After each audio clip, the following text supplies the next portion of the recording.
Let the whispers of ancient winds carry you back through time to an age when gods shaped mortal destinies and heroes walked beneath starlit skies.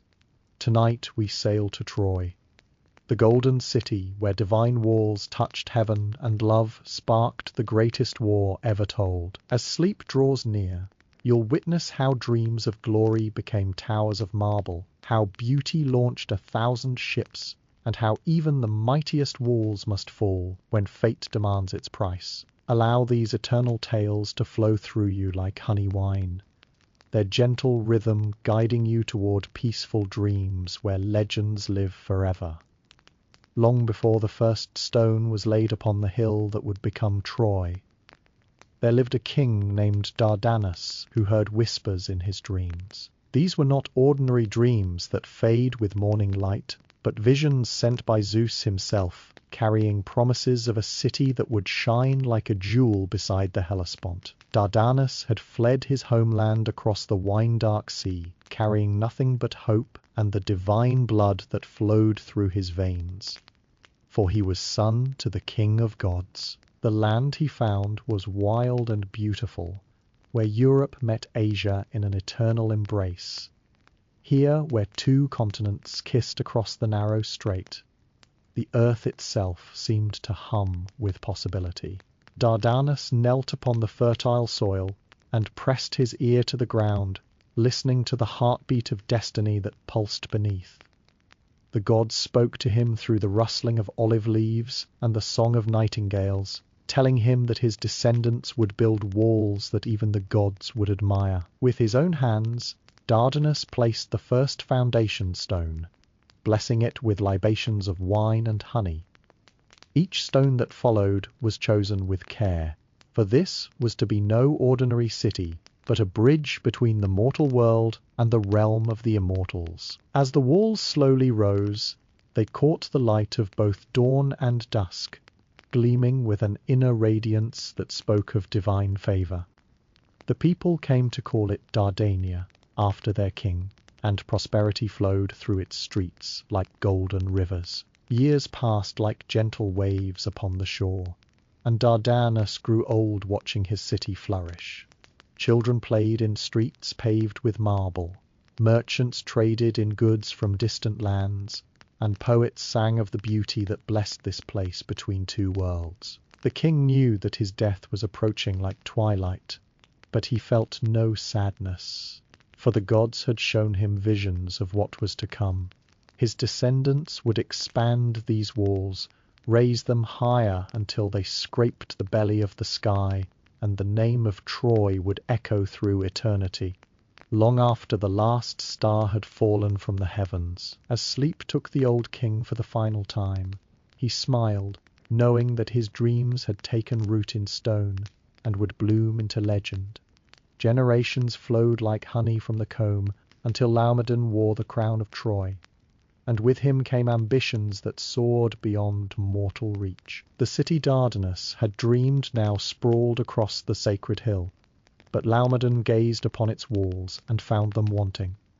In his heart burned a vision of ramparts, so magnificent that even the gods would pause in wonder. Yet mortal hands, no matter how skilled, could not craft the glory he imagined. The king stood upon his highest tower as dawn painted the sky in rose and gold, and he called out to the heavens with a voice that carried both prayer and challenge. His words drifted upward like incense, reaching the realm where gods hold council among the clouds. Apollo heard the mortal king's plea, and beside him stood Poseidon, both nursing grievances against almighty Zeus. A punishment had been decreed against them for their prideful rebellion, and they must serve a mortal for 1 full year. The sun god's lyre fell silent as he listened to Laomedon's ambitious dreams, and the earth shaker's trident ceased its eternal trembling. Here was opportunity wrapped in divine irony. They descended from Olympus disguised as master craftsmen, their immortal nature hidden beneath the appearance of weathered men with calloused hands and knowing eyes. Laomedon received them in his great hall where firelight danced upon painted walls, and when they spoke of walls that would stand until the end of time itself, his heart leaped like a stag. The bargain was struck with wine and sacred oaths, payment to be rendered when the work was complete. Through seasons that turned like pages in an ancient book, the two gods laboured alongside Trojan masons. Apollo's divine music guided the placement of each stone, creating harmonies in marble that sang with celestial beauty. Poseidon called forth from the earth blocks of stone, so perfectly fitted that no blade could slip between them. The walls rose higher than eagles soared, their surfaces gleaming like captured starlight. Citizens gathered each evening to watch the impossible made manifest, whispering that surely the gods themselves were blessing their city.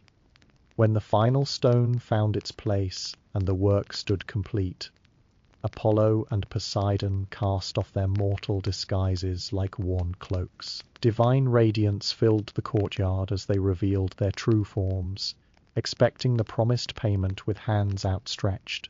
But Laomedon's heart had grown cold with calculation. Why should a king pay labourers when the work was done, and they stood powerless before his guards? His refusal fell like winter frost upon summer flowers, and the gods' eyes blazed with fury that would burn through generations yet unborn.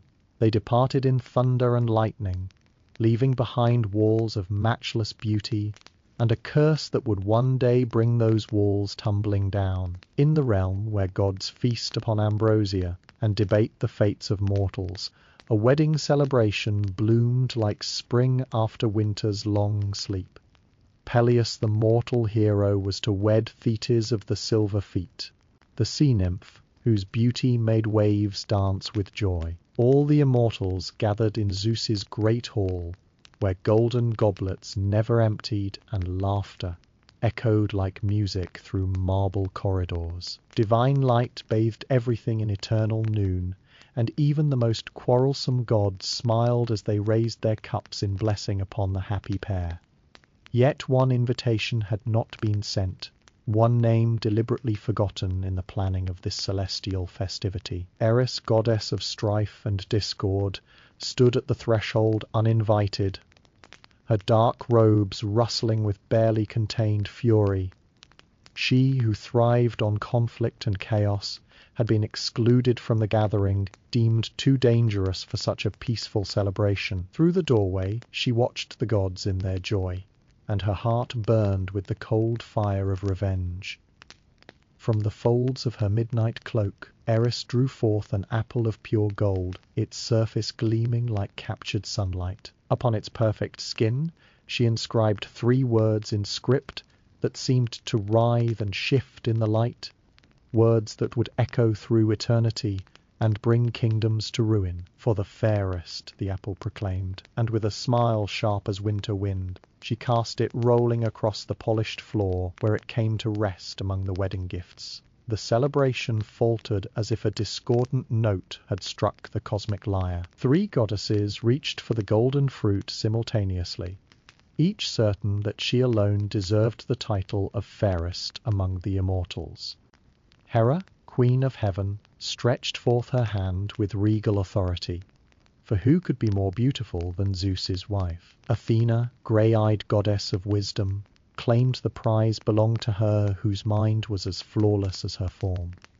But Aphrodite, born from sea foam and desire, laughed like silver bells, and declared that she who ruled all hearts must surely be the most beautiful. The wedding feast dissolved into chaos as the 3 goddesses argued, their voices rising like storm winds. Zeus himself could not judge between his wife, his daughter, and the goddess of love without bringing divine wrath upon his throne. Wedding guests slipped away like shadows at dawn, leaving the hall empty save for the quarrelling trio and the golden apple that gleamed innocently upon the floor. The Father of gods knew that this judgment must fall to mortal eyes, for no immortal could choose between such powers without consequences that would shake the pillars of Olympus itself. Far below on earth, upon the slopes of Mount Ida, a shepherd prince tended his flocks in peaceful ignorance.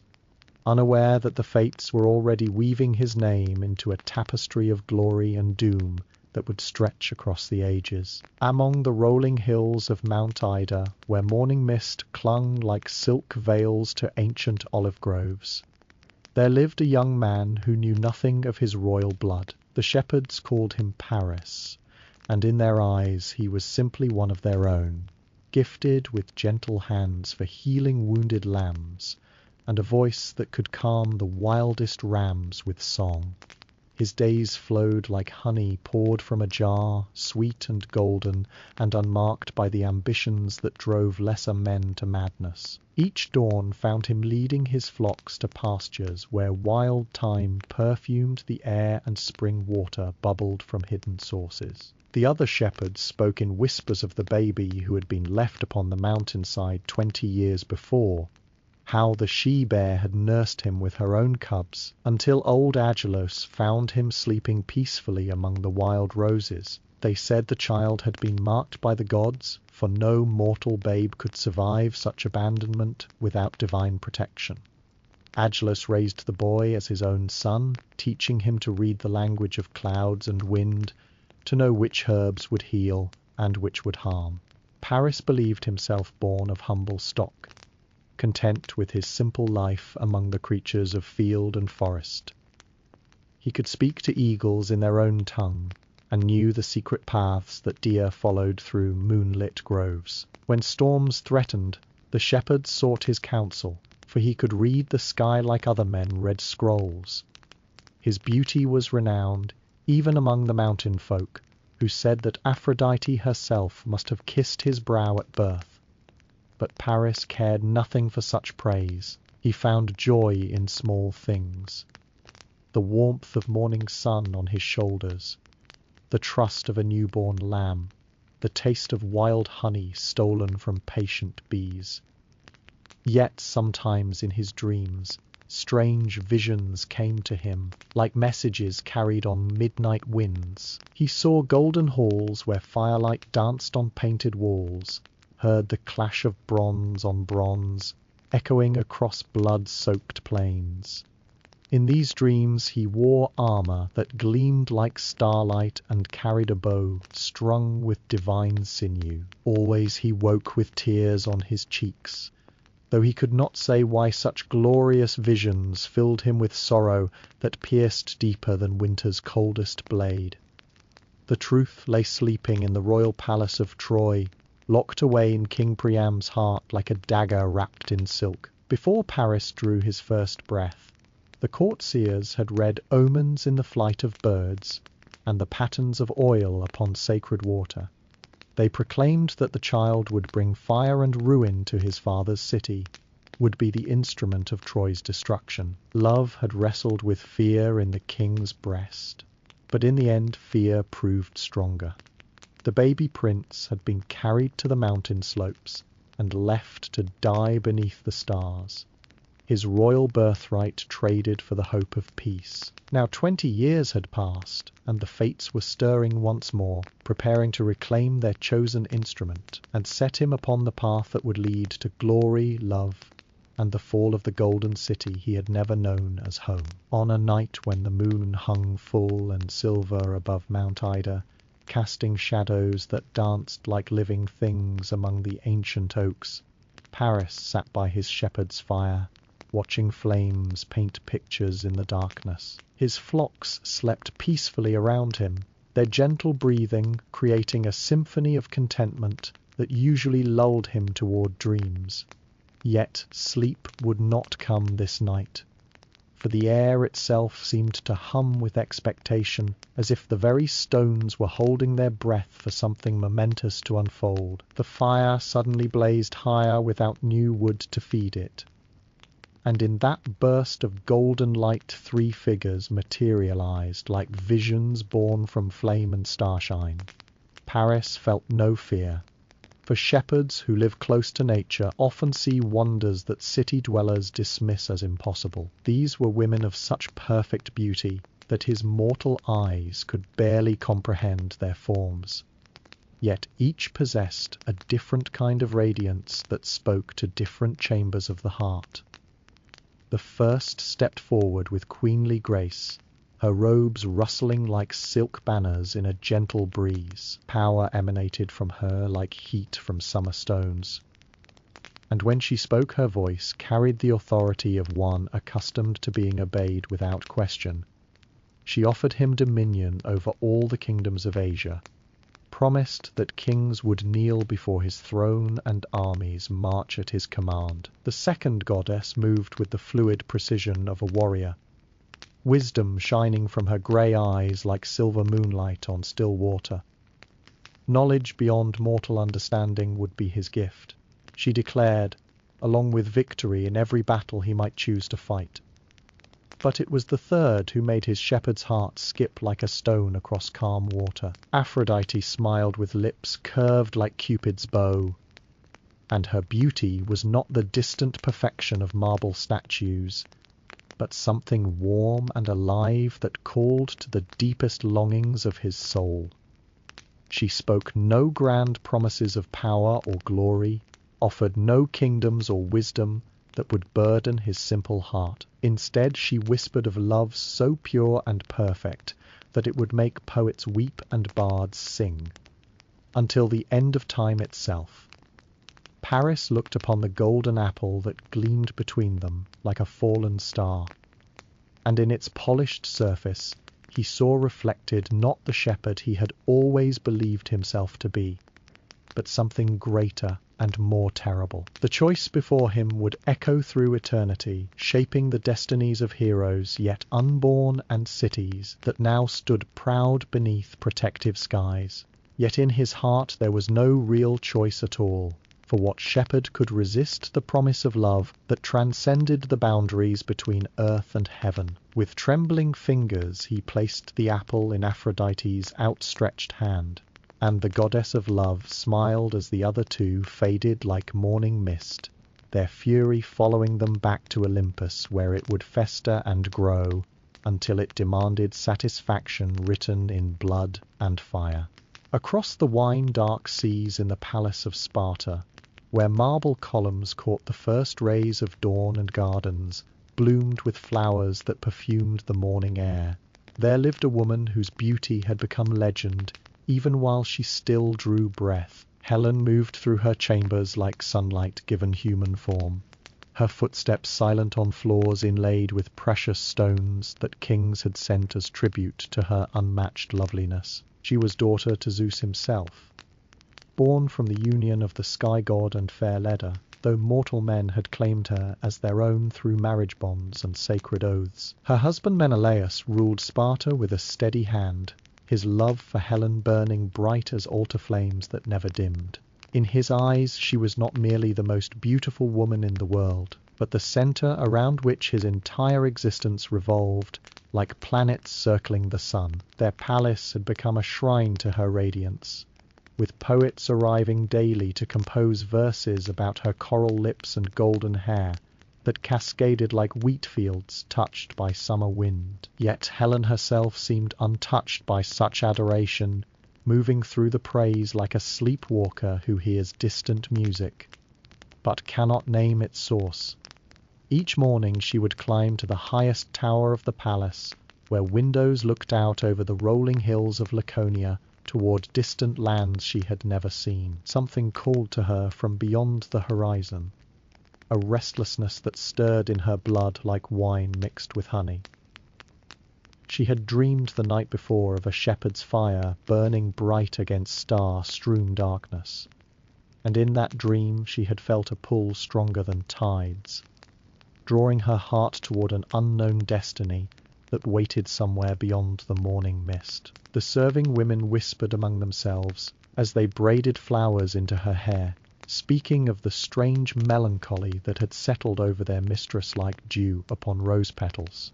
She, who had always been quick to laugh, now spent long hours in silence, her violet eyes focused on sights that only she could see. When they asked what troubled her, Helen could only shake her head, with a smile sad as autumn leaves, for how could she explain that her dreams were filled with faces she had never seen, and places she had never walked?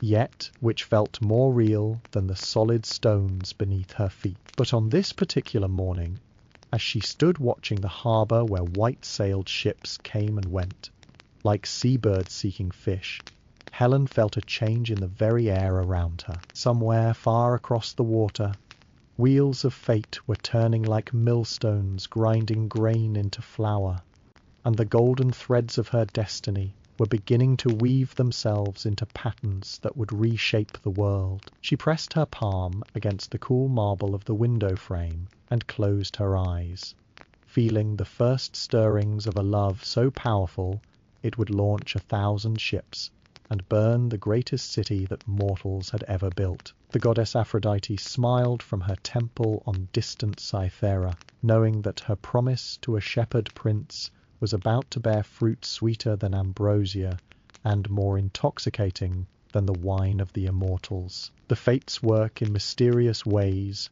weaving threads of coincidence into tapestries of destiny that mortal eyes cannot perceive until the pattern is complete. It happened that King Priam of Troy, growing old in his golden palace, began to long for the son he had condemned to die upon the mountain slopes 20 years before. Dreams came to him nightly of a child with eyes like dawn breaking over water, and guilt gnawed at his heart like a wolf that feeds but is never satisfied. He sent his servants to search Mount Ida for any sign of the lost prince, offering rewards of silver and gold to shepherds, who might carry news of babies found abandoned among the stones and thorns. When they brought Paris before him, the king's heart recognized what his mind could barely accept. Here stood his youngest son, grown tall and strong as a young oak tree, unmarked by the courtly corruption that had dulled his other children's spirits. The reunion was sweet as honey wine, with tears flowing like spring rivers swollen by melted snow. Priam embraced the shepherd prince and proclaimed him heir to all the glory of Troy, clothing him in robes of purple silk and placing upon his brow a circlet of gold that caught the light like captured sunbeams. Yet even as joy filled the palace halls, the courtiers felt ice forming in their bones, and whispered among themselves of omens that had not changed with the passing years. The prophecy still hung over the prince like storm clouds gathering on a clear horizon, but Priam's love had grown stronger than his fear, and he would not hear words of warning spoken against his newfound son. Instead, he chose to send Paris on a mission that would take him far from Troy, carrying gifts and greetings to distant kingdoms in the name of peace and friendship. The ships that bore the prince across the wine-dark sea were the finest in Troy's harbour, their sails white as swans' wings and their prows carved with dolphins that seemed to dance through the foam. Paris stood at the bow watching the horizon unfold, like a scroll written by the gods themselves, feeling the salt wind carry whispers of adventure and destiny. He thought of the shepherd's fire where 3 goddesses had appeared to him like visions born from flame, and Aphrodite's promise echoed in his memory like the sweetest music he had ever heard. Sparta lay ahead like a jewel set in green hills beside a sparkling sea, its marble towers rising toward heaven in graceful curves that spoke of wealth and power.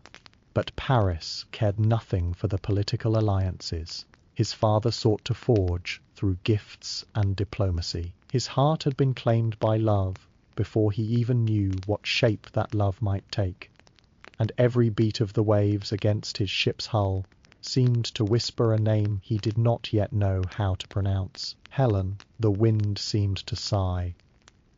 Helen and the Prince of Troy smiled as dolphins raced alongside his vessel, leading him toward a fate that would reshape the world and echo through eternity, like the song of sirens calling sailors to their doom. The goddess who had claimed his judgment watched from Olympus with satisfaction gleaming in her eyes, for mortals who choose love above all other treasures must be prepared to pay its ultimate price. The palace of Menelaus opened its doors to the Trojan prince like a flower welcoming the morning sun. for hospitality was sacred among the Greeks, and no guest could be turned away without offending the gods themselves. Paris entered the great hall, where columns of polished marble reached toward painted ceilings that depicted the exploits of heroes long since passed into legend. Servants hurried to bathe his feet with scented water and anoint his hair with precious oils, while the king himself rose from his throne to embrace the young ambassador with genuine warmth that spoke of a generous heart. For 9 days the feast continued in honor of their visitor, with wine flowing like crimson rivers and bards singing tales of valor that echoed through torch-lit chambers. Paris played his part with courtly grace, presenting gifts of Trojan gold and speaking words of friendship between their peoples that pleased Menelaus greatly. Yet beneath the surface of diplomatic courtesy, deeper currents were stirring,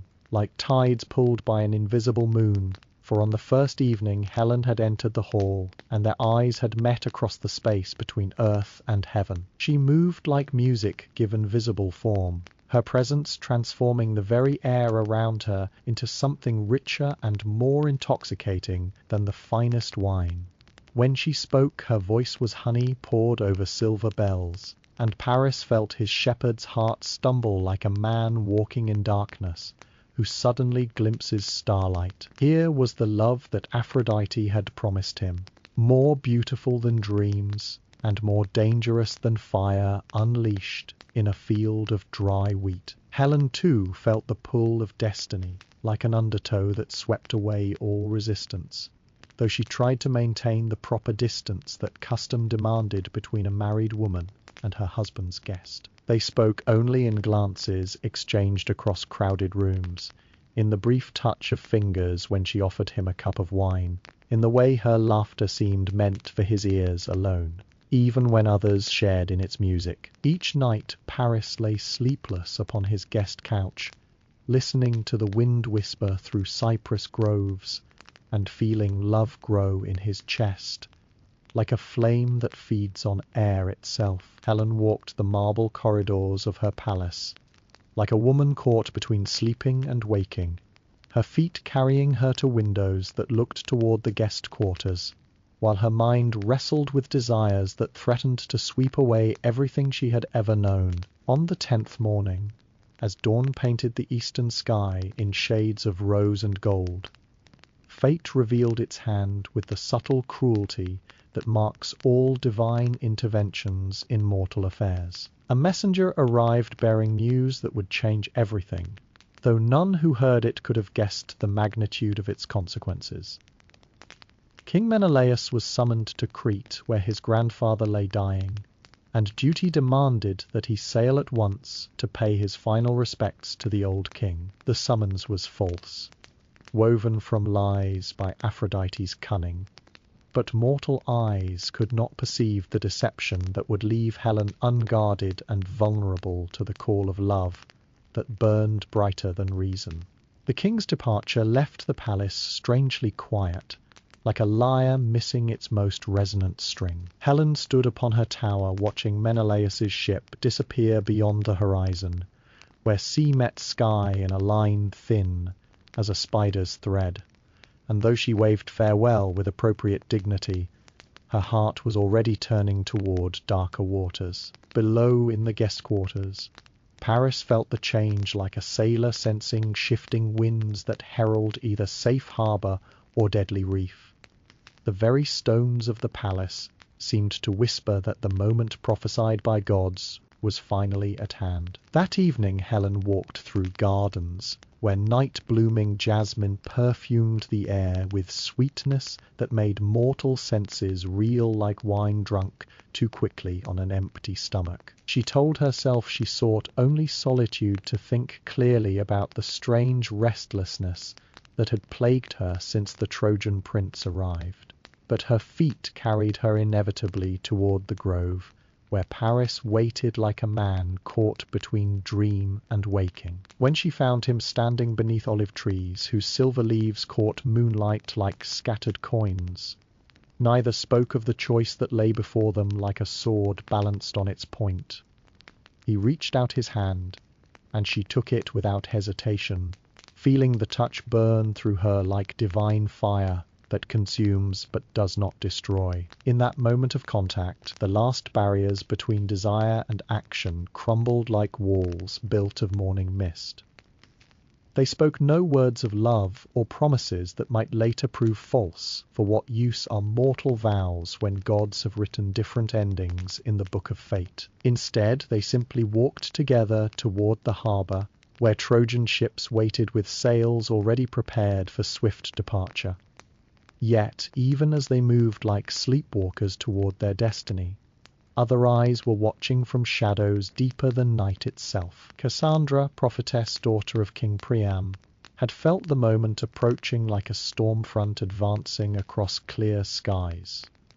Her gift of prophecy was both blessing and curse, for while she could see the future with perfect clarity, the gods had decreed that none would ever believe her warnings. She had sailed with Paris despite her visions of fire and blood, hoping against hope that proximity might allow her to prevent the catastrophe she saw approaching like a tidal wave of bronze and iron. From her cabin aboard the lead ship, Cassandra watched her brother and the Spartan queen approach the gangplank, and tears of futility streamed down her cheeks like rain upon parched earth. She saw beyond this single night to the decade of war that would follow, witnessed the deaths of heroes whose names would echo through eternity, watched her beloved Troy burning, while its people fled like autumn leaves scattered by merciless winds. But her voice caught in her throat, as if invisible hands had seized it. For this, too, was part of the divine plan that mortals were powerless to alter. The ships slipped their moorings as silently as ghosts departing the world of the living, carrying their precious cargo toward Troy and the destiny that awaited them there. Behind them, the palace of Sparta slept on in ignorance while morning approached with feet of lead, bringing with it the discovery that would set the wheels of war in motion and fulfill every dark prophecy that seers had whispered in the shadows of their sacred groves. In the fortress city of Mycenae, where Cyclopean walls built by giants cast shadows that never fully lifted even at high noon, King Agamemnon sat upon his throne of carved ivory and listened to the messenger's words with growing fury that burned cold as winter stars. The youth knelt before him, trembling like a leaf in autumn wind, his voice breaking as he delivered news that would reshape the destiny of every Greek kingdom from the northern mountains to the southern seas. Helen of Sparta had vanished in the night, carried away by the Trojan prince, who had accepted sacred hospitality only to repay it, with betrayal darker than the depths of Tartarus itself. The High King's hands tightened upon the golden arms of his throne, until his knuckles showed white as polished bone. For this was more than simple theft or even adultery that might be settled with gold and cattle. This was an insult to every Greek who valued honor above life itself, a violation of the sacred bonds that held civilization together like mortar-binding stones in a mighty wall. Agamemnon had not reached his position through gentleness or mercy, but through the kind of ruthless calculation that marks those destined to command lesser men in times of crisis and war. Yet beneath the rage that threatened to consume him like fire in dry grass, another emotion stirred in the depths of his ambitious heart. Opportunity gleamed like a sword blade caught in sunlight, for here was the excuse he had long awaited to unite the fractious Greek kingdoms under his single command. Kings who had resisted his authority when offered friendship would bend the knee willingly when offered war against a common enemy. The theft of Helen would become the banner beneath which he would march to glory that would make his name immortal among the songs of future generations. He called for his fastest horse and rode through the night to Sparta, where he found his brother Menelaus returned from Crete and mad with grief that cut deeper than any sword thrust through mortal flesh. The palace echoed with the sounds of lamentation as servants who had served Helen since childhood wept for their lost mistress, while guards who had failed in their duty awaited punishment that might range from exile to death. But Agamemnon placed his hand upon his brother's shoulder and spoke words of comfort mixed with promises of vengeance that would satisfy both honor and ambition.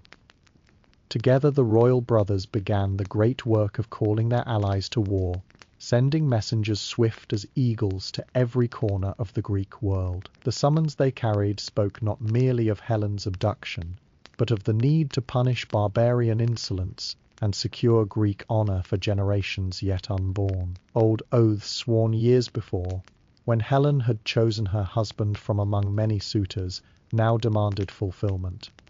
For each rejected king had pledged to defend her marriage against any who might threaten it. Like threads in a tapestry woven by the fates themselves, these ancient promises now drew together to create the greatest army that mortals had ever assembled beneath the vault of heaven. From his palace overlooking the wine-dark sea, Agamemnon gazed toward the distant shore where Troy's towers caught the morning light like spears, thrust skyward in defiance of the gods themselves. Soon those walls would tremble before Greek bronze and Greek fury, and the world would learn what price must be paid by those who dared insult the sons of Atreus. The High King smiled with satisfaction cold as mountain snow, for destiny had placed in his hands the weapon he needed to carve his name among the immortals, and rule an empire that would stretch from sunrise to sunset. On the island of Skyros, where wild winds carried the scent of thyme and oleander across rocky shores,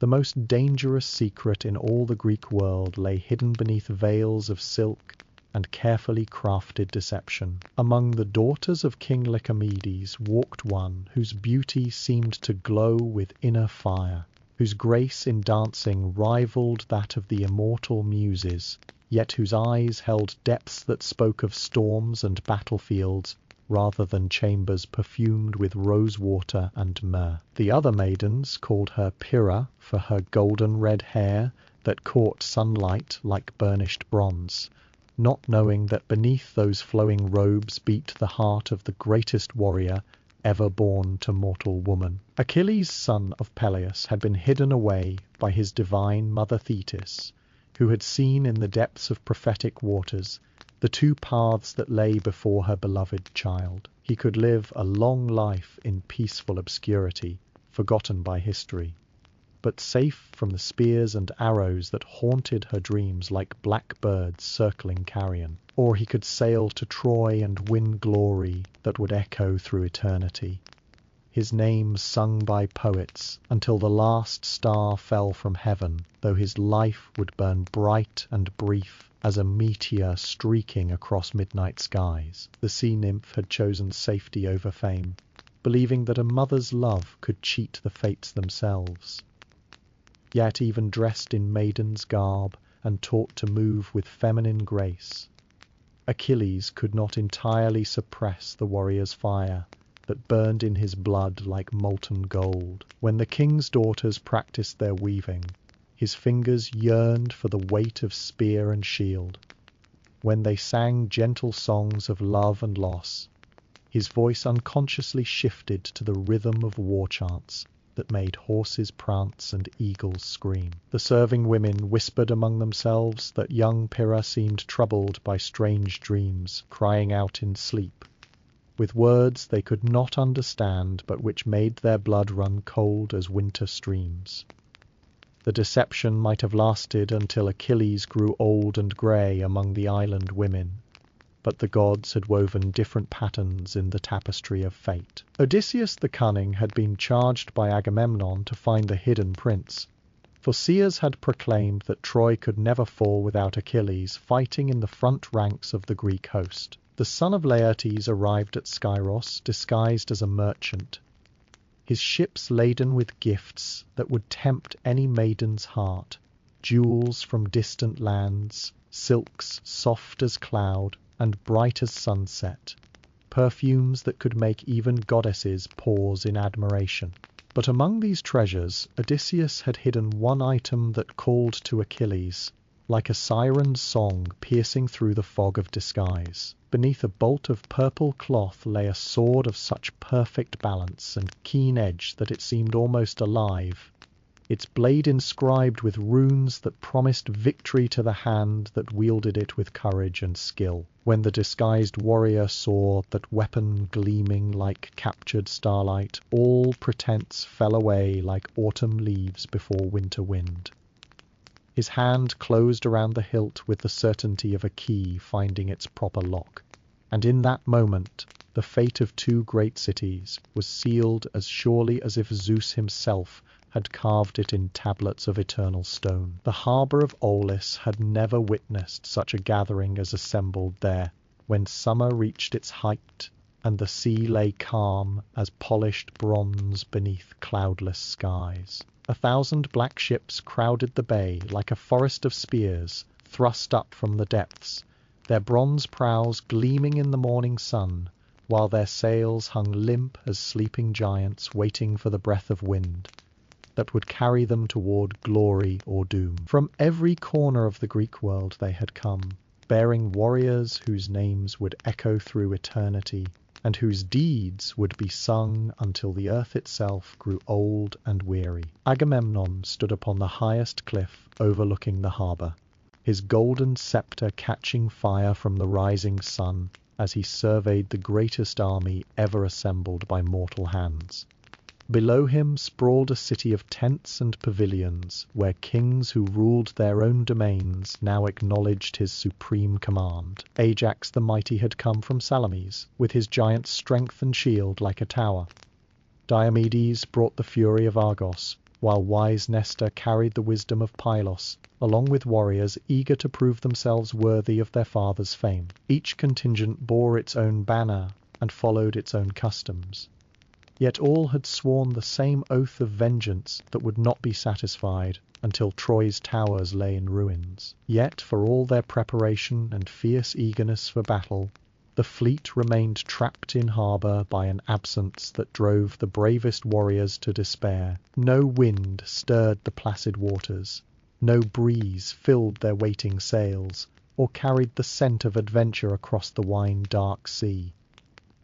Day after day the sun rose and set upon the same maddening calm, while provisions dwindled and tempers grew short as winter nights. The seers read omens in the flight of birds and the patterns of oil upon sacred water, but their pronouncements brought more confusion than clarity to men accustomed to solving problems with bronze and iron. Calchas the prophet, whose sight pierced the veils between present and future like an eagle's gaze penetrating morning mist, finally spoke the truth that all had dreaded to hear. Artemis the huntress, virgin goddess of the silver bow, had been offended by mortal arrogance that dared to claim mastery over beasts and birds that were her sacred charge. The winds were prisoners in her temple until the debt of blood was paid, and only the sacrifice of royal life would purchase the fair breezes needed to carry the fleet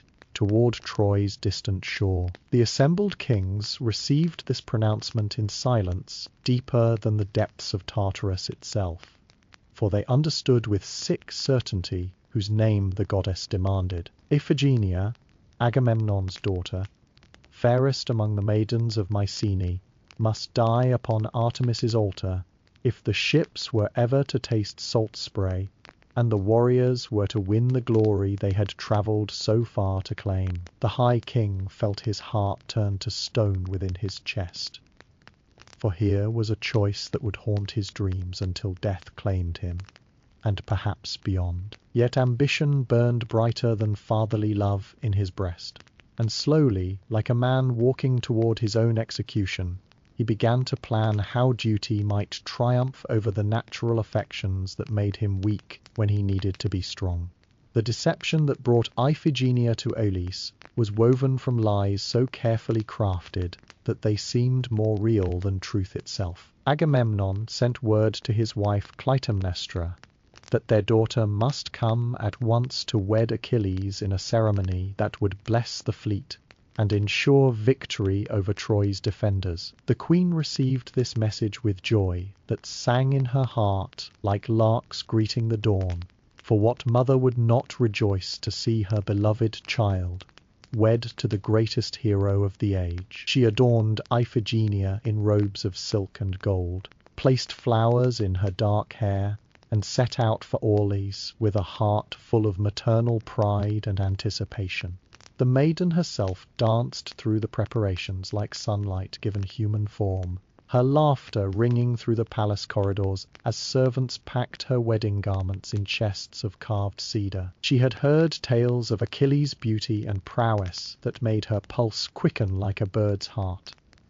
And in her innocent dreams she imagined a life filled with love and honor beside the son of Peleus. The journey to Aulis passed like a pleasant dream, with mother and daughter speaking of children yet unborn, and the glorious future that awaited them in halls decorated with trophies won from distant lands. But when their chariot rolled into the camp where 1,000 ships waited like sleeping leviathans, Iphigenia felt a chill touch her spine despite the warmth of summer sun. The warriors who greeted them spoke in hushed tones and avoided meeting her eyes, while her father embraced her with arms that trembled like leaves in winter wind. Achilles himself appeared puzzled by talk of wedding ceremonies, his handsome face marked by confusion that cut through the maiden's joy like a sword through silk.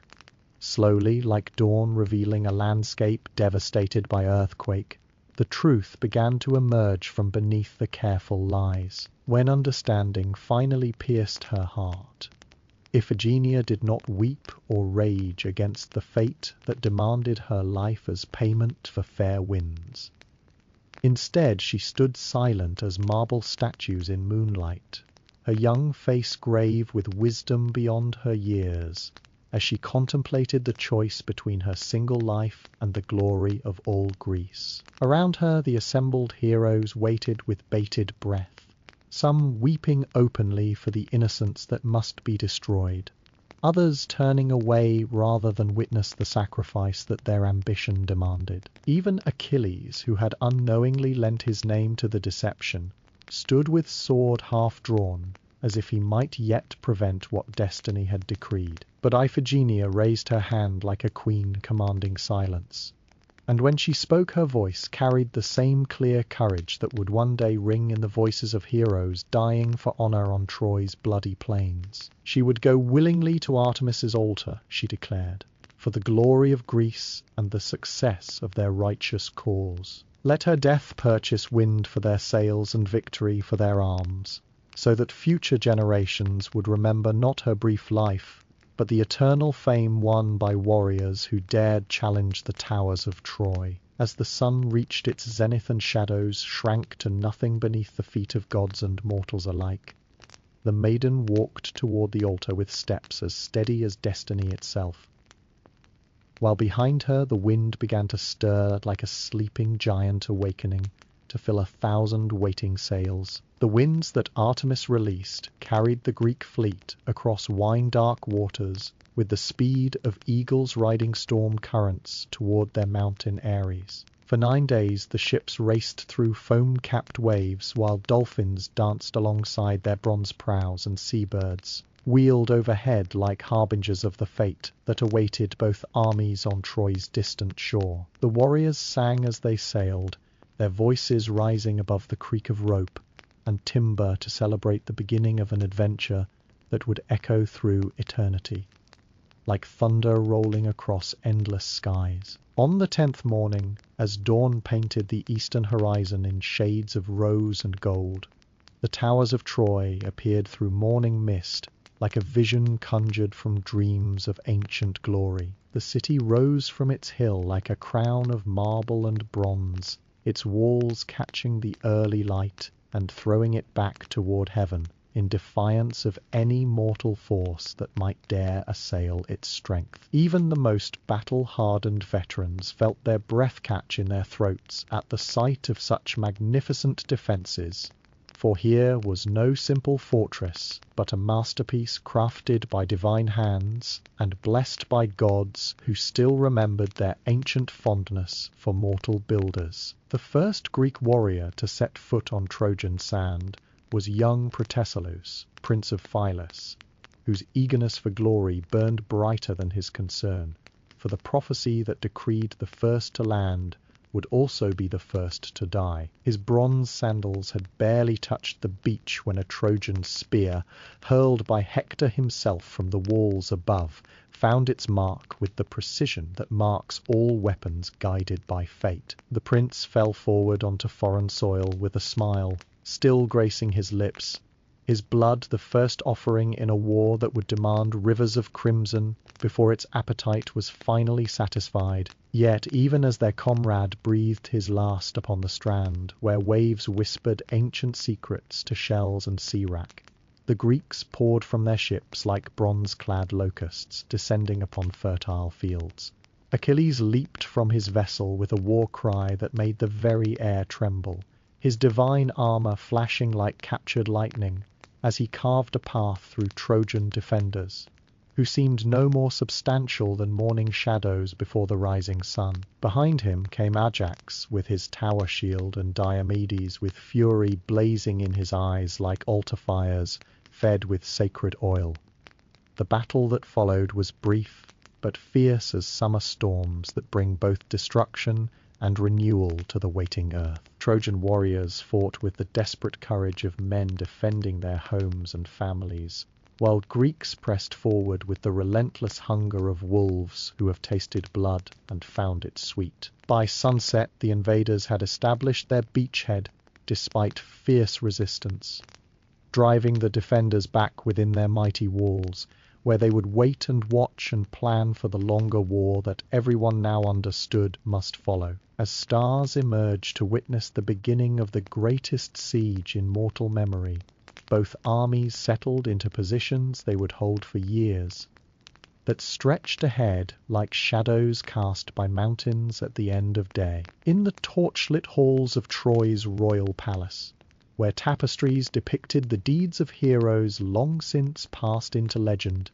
King Priam gathered his sons and allies to counsel war against the greatest army ever assembled by mortal hands. The old king's beard had grown white as mountain snow during his long reign, but his eyes still burned with the fire that had made Troy the jewel of the eastern world. Around him stood the finest warriors that Asia could offer, men whose names would be remembered long after their bronze armor had crumbled to dust and their swords had rusted away to nothing. Chief among them was Hector, eldest son and heir to Troy's throne, whose courage shone like a beacon in the gathering darkness of war. He spoke with the voice of measured wisdom that came not from books or tutors, but from years spent leading men in battle against raiders and rival cities that coveted Troy's wealth. His armor bore the dents and scratches that marked a warrior who fought beside his soldiers rather than commanding from behind walls of safety.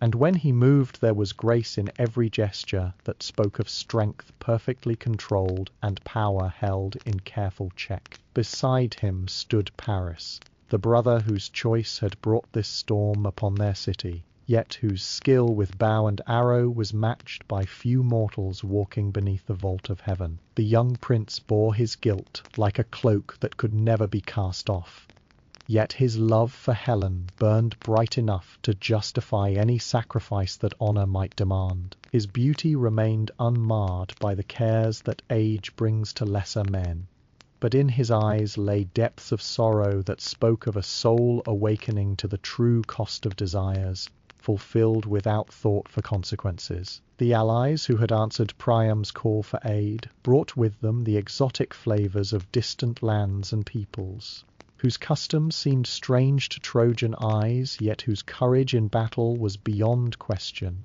Sarpedon of Lycia commanded warriors, who fought like lions defending their cubs, while Memnon the Ethiopian prince had journeyed from the ends of the earth, with soldiers whose bronze skin gleamed like polished metal, and whose discipline was forged in deserts where only the strongest survived. Each contingent brought its own weapons and tactics, creating an army whose diversity was both strength and weakness in the trials that lay ahead. Yet even as they planned their defense and spoke brave words of victory that would drive the invaders back to their ships with tales of Trojan valor, A shadow lay upon their council like clouds gathering before a storm. The walls that protected them were strong beyond mortal understanding, built by gods and blessed by powers that mortals could barely comprehend.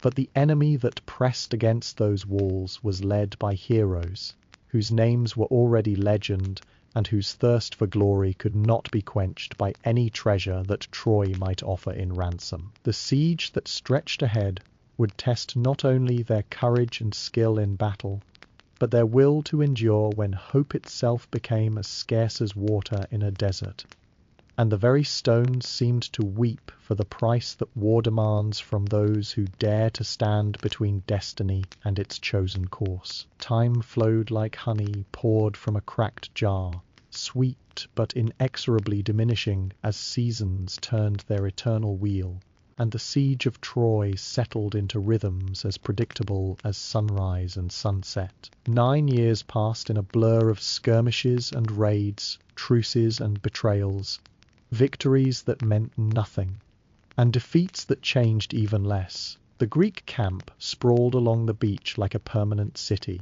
its tents and huts weathered by salt spray and Mediterranean storms, until they seemed as much a part of the landscape as the rocks and sand dunes that surrounded them. Both armies had learned the bitter lesson that glory burns bright but brief, while war itself stretches on like an endless winter that devours young men's lives with the appetite of a starving wolf. Heroes who had arrived with dreams of swift victory and eternal fame now counted their survival in days rather than years, their bright armor tarnished by weather and blood, until it bore little resemblance to the shining bronze that had dazzled crowds in distant homelands. The dead outnumbered the living in songs sung around campfires where exhausted warriors tried to remember why they had come so far to die on foreign soil. Troy's walls remained unbreached, despite every stratagem that Greek cunning could devise, every siege engine that mortal ingenuity could construct, every assault that desperation could inspire. The city's defenders had grown lean and hard as iron forged in divine furnaces,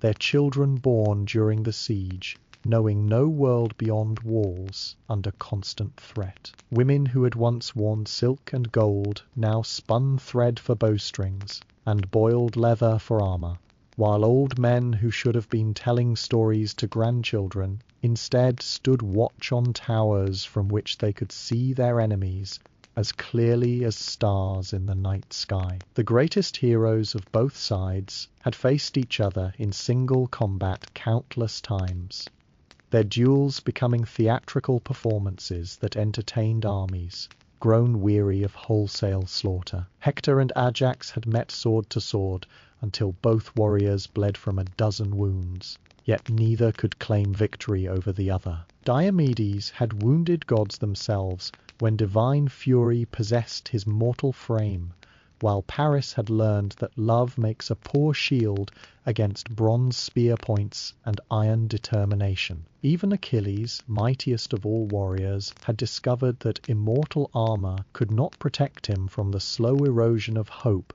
that came with years of fighting for a cause that seemed to recede like a mirage with each passing season. Yet neither side could abandon the struggle that had consumed so much of their lives and claimed so many of their comrades, for to retreat now would make meaningless every drop of blood that had watered Troy's plain, and every tear that had been shed in distant palaces where wives waited for husbands who would never return. The war had become its own purpose, a grinding wheel that crushed everything in its path yet could not be stopped, because too much had already been sacrificed to its appetite. As the 10th year dawned with promise of more death and suffering, both armies prepared for what they all sensed would be the final act in a tragedy that had already claimed more heroes than the world could spare and demanded still more before the fates would finally declare themselves satisfied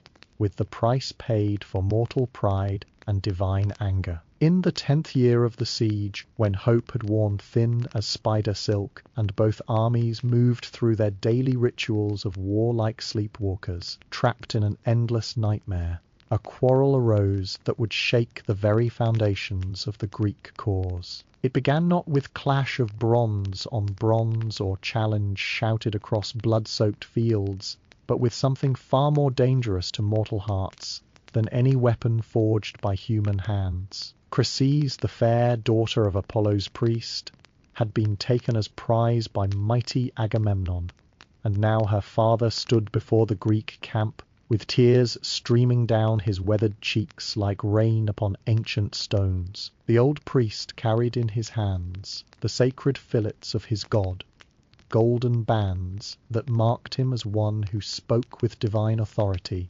and whose words carried weight beyond mortal understanding. He offered treasure beyond counting for his daughter's return, chests of gold and silver that gleamed like captured starlight, precious stones that held the colours of sunset trapped in crystal hearts. Yet Agamemnon's pride had grown vast as the sea during his years of command, and he spurned the ransom with words harsh as winter wind, declaring that the maiden would remain his prize until old age silvered her hair and death claimed them both. Apollo heard his priest's lamentations rising like incense toward Olympus, and the god's wrath descended upon the Greek army like a plague of golden arrows that brought death swift and certain to any they touched. For 9 days the funeral pyres burned without ceasing, consuming warriors and common soldiers alike, while the living huddled in their tents and prayed to gods who seemed to have turned their faces away from mortal suffering. The arrows fell like deadly rain that knew no distinction between brave and coward, young and old, until even Agamemnon's stubborn heart began to understand that some insults demand payment written in blood. When the assembly finally gathered to seek solution to the plague that threatened to destroy them all, Achilles rose like a young lion whose mate has been threatened by rival predators. His voice rang clear as bronze struck against bronze, as he demanded that Agamemnon return the priest's daughter and end the divine punishment that was decimating their ranks. The king's fury blazed like altar fires fed with sacred oil, for here was challenge to his authority that cut deeper than any sword thrust through mortal flesh. If he must surrender his prize, he declared, then he would claim another to replace her, and his eyes fell upon Briseis the lovely, she who had been awarded to Achilles for his valour in countless battles. The greatest of Greek warriors felt something break within his heart, like ice cracking beneath the weight of spring floods. He had endured 9 years of war and death, had seen friends fall like wheat before the scythe, while he fought for a cause that seemed to slip further from victory with each passing season. But this insult cut too deep for diplomacy or compromise to heal for what was honour worth, if those who commanded could steal at will from those who bled and died at their bidding. With words sharp as the blade he did not draw, Achilles renounced his allegiance to the Greek cause, and withdrew to his tent like a wounded god, retreating to heights where mortal voices could not reach him, taking with him the strength that had made their army invincible, and leaving behind only the promise that Troy's walls would stand unconquered until justice had been satisfied. While Achilles nursed his wounded pride like a mother tends a sick child, the war raged on with fury renewed by the absence of the Greeks' greatest champion. Hector led Troy's defenders from their gates like a lion whose cubs have been threatened, his bronze spear harvesting Greek lives with efficiency that spoke of divine favour blessing mortal skill. The ships that had carried the invaders across wine-dark seas now lay in danger of becoming funeral pyres for the army that had sailed so confidently toward glory and conquest, their black hulls close enough to Troy's walls that Trojan archers could send death flying like hawks seeking prey. In his tent of silk and gold, Achilles sat polishing armor that gleamed like captured starlight, while his dearest friend Patroclus paced like a caged wolf, watching his pack brothers fall to hunters' spears. The gentle warrior had always been the voice of mercy in their friendship, tempering Achilles' rage with wisdom soft as morning mist, yet strong as iron chains that bind the hearts of those who love beyond reason. He spoke of comrades dying while their champion sulked over wounded honor, of ships burning while pride kept the mightiest sword in its sheath, of a war that might be lost because one man's anger burned brighter than his duty to those who had followed him so far from home. Yet Achilles' heart had turned to stone within his chest, harder than the walls that protected Troy from Greek ambition. He would not fight until Agamemnon crawled before him like a beaten dog and offered recompense worthy of the insult he had given. Let the ships burn and the army perish. For what use were victories won in service to kings who valued their own pride above the lives of heroes who bled for their glory? The son of Peleus sat unmoved as reports came of slaughter that turned the plain red as poppies blooming in spring meadows, his divine armor hanging idle while lesser warriors died for lack of the protection only he could provide. But when flames began to lick at the nearest Greek vessels and Patroclus could no longer bear to watch his friends fall like leaves in autumn wind, the gentle warrior made a choice that would echo through eternity like thunder rolling across empty skies. He begged his beloved friend for the loan of that divine armor, promising to lead the Myrmidons in a charge that would drive the Trojans back within their walls and save the fleet from destruction. Dressed in bronze that had never known defeat, he would appear as Achilles returned to battle, and fear of that name would scatter their enemies like sparrows before the eagle's shadow. Achilles looked upon the friend who was dearer to him than brothers born of the same womb, and something stirred in his heart like embers of a dying fire touched by wind. He would not fight himself, for pride still burned too bright within his breast. But perhaps borrowed glory might serve where genuine presence was denied by honor's cruel demands. With hands that trembled like leaves in storm wind, he helped Patroclus don the armor that Hephaestus had forged in divine furnaces, each piece fitting perfectly despite being made for different shoulders. As his friend walked toward destiny, dressed in bronze that caught sunlight like fragments of fallen stars, Achilles felt prophecy whisper in his heart, like wind through cypress groves, warning of sorrows yet to come that would make all previous griefs seem gentle as summer rain compared to winter storms that drown the world in tears. The death cry that rose from Troy's plain pierced the afternoon air like a blade thrust through the heart of the world itself, carrying with it the sound of glory dying and hope crumbling like towers built of sand before the relentless tide. Patroclus the gentle had fallen beneath Hector's spear, his borrowed divinity stripped away by bronze that knew no mercy for tender hearts or noble intentions. The armor of Achilles, which had never known defeat in its rightful owner's hands, now gleamed crimson in the dust while its temporary bearer breathed his last beneath foreign skies, far from the olive groves where he had learned to love life more than glory. The messenger who brought word to Achilles moved like a man carrying his own death warrant, his feet reluctant to complete a journey that would shatter the heart of the mightiest warrior ever born to mortal woman. When the words finally fell like stones into still water, Achilles felt the world disappear around him, as if the gods had snuffed out the sun and left only darkness deeper than the depths of Tartarus. His knees buckled like those of a man struck by lightning, and from his throat rose a keening that made hardened warriors weep and horses rear in terror at the sound of divinity in anguish. He seized handfuls of dust and poured them over his golden hair until it hung lank and grey as that of aged beggars who haunt the gates of wealthy cities. His divine skin, which had never known blemish or scar, he scored with his fingernails, until blood ran like tears down his cheeks,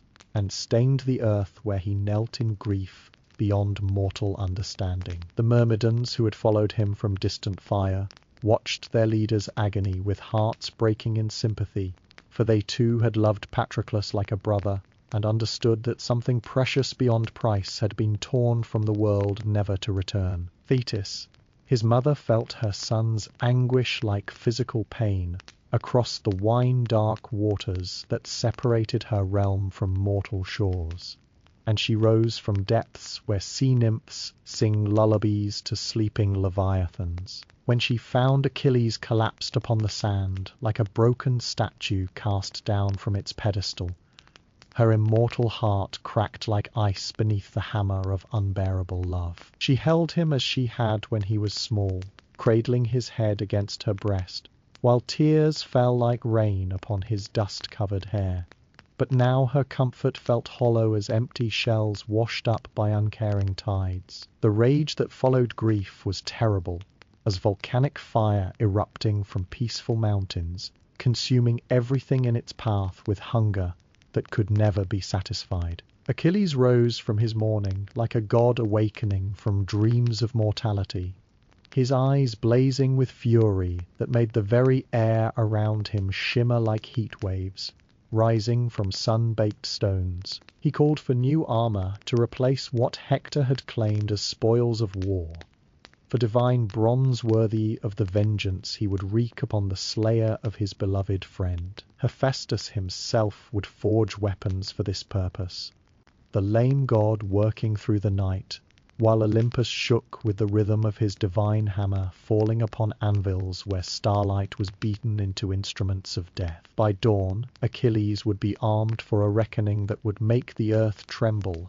and the very stones cry out for mercy, though mercy was a word that had died with Patroclus, and would not be spoken again until blood had paid for blood, and grief had exacted its full price from those who dared to steal love from the world. In the palace of Troy, where shadows gathered like morning veils, despite the brightness of morning sun, Hector stood before a polished bronze mirror, and saw reflected there the face of a man who knew that death was walking toward him, with footsteps that echoed like thunder across the plain. His wife Andromache moved behind him like a wraith, her fingers trembling as she helped him don the armor that had protected him through countless battles, but which now felt as fragile as eggshells against the fury that approached their city with vengeance blazing brighter than altar fires. The noble prince had slept poorly since Patroclus fell beneath his spear, troubled by dreams in which he heard the wailing of women, and saw flames dancing upon towers that had stood since gods walked openly among mortals. His infant son Astyanax played at his feet, reaching with tiny hands toward the bronze greaves that caught sunlight like captured stars, innocent of the doom that hung over his father's head, like storm clouds gathering on a clear horizon.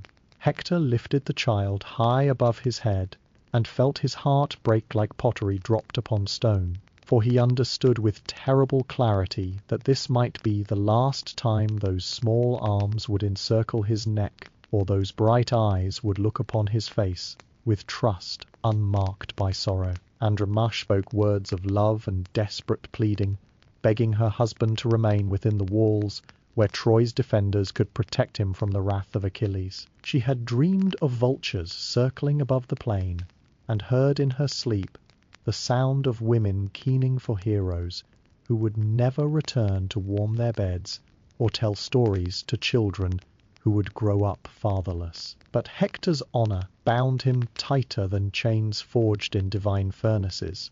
For how could Troy's greatest defender cower behind walls, while lesser warriors faced the storm that his own actions had summoned from across the wine-dark sea? As he walked through the streets of Troy toward the Scaean gate, citizens pressed close to touch his armor and receive blessings from the prince who had stood between their homes and destruction for 10 long years of siege. Old men who remembered his birth wept openly to see him pass, while mothers lifted their children high so they might one day tell their own sons that they had looked upon the face of Troy's greatest hero in the hour of his final glory. The very stones seemed to weep as his bronze sandals rang against marble worn smooth by generations of royal feet, and even the horses that drew his chariot stepped with reluctance toward gates that opened onto destiny. At the threshold between safety and doom, Hector paused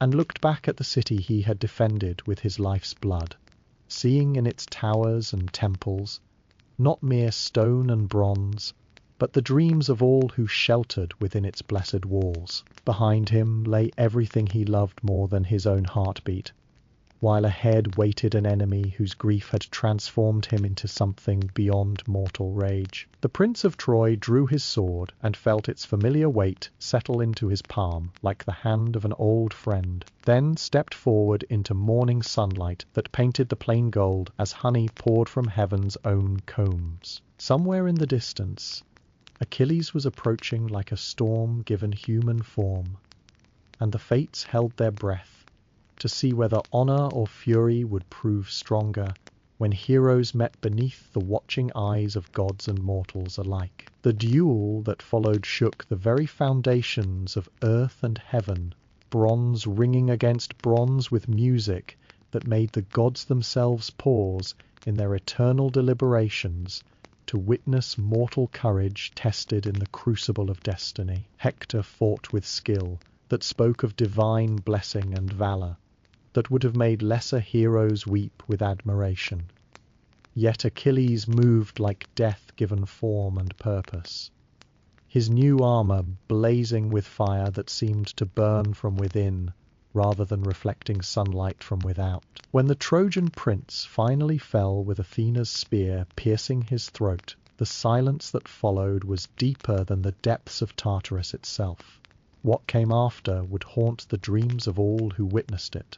For grief had transformed Achilles into something that barely remembered its humanity. He bound Hector's noble corpse to his chariot and dragged it through the dust that would drink the blood of Troy's greatest defender, while from the walls above came the sound of lamentation that made stones weep and bronze statues bow their heads in sorrow. For 11 days he dishonored the dead hero's remains, driving his horses in circles around Patroclus's funeral mound, until the plain was marked with furrows deep as plowshares breaking virgin soil. Yet the gods could not bear to see such noble flesh reduced to carrion for scavengers, and Apollo wrapped Hector's body in divine protection that preserved its beauty even as Achilles' fury spent itself in futile vengeance. On the 12th night, when exhaustion had finally claimed the son of Peleus, and he lay sleeping like one dead beside his friend's burial mound, a shadow moved through the Greek camp with footsteps silent as falling snow. King Priam had come alone to ransom his son's body,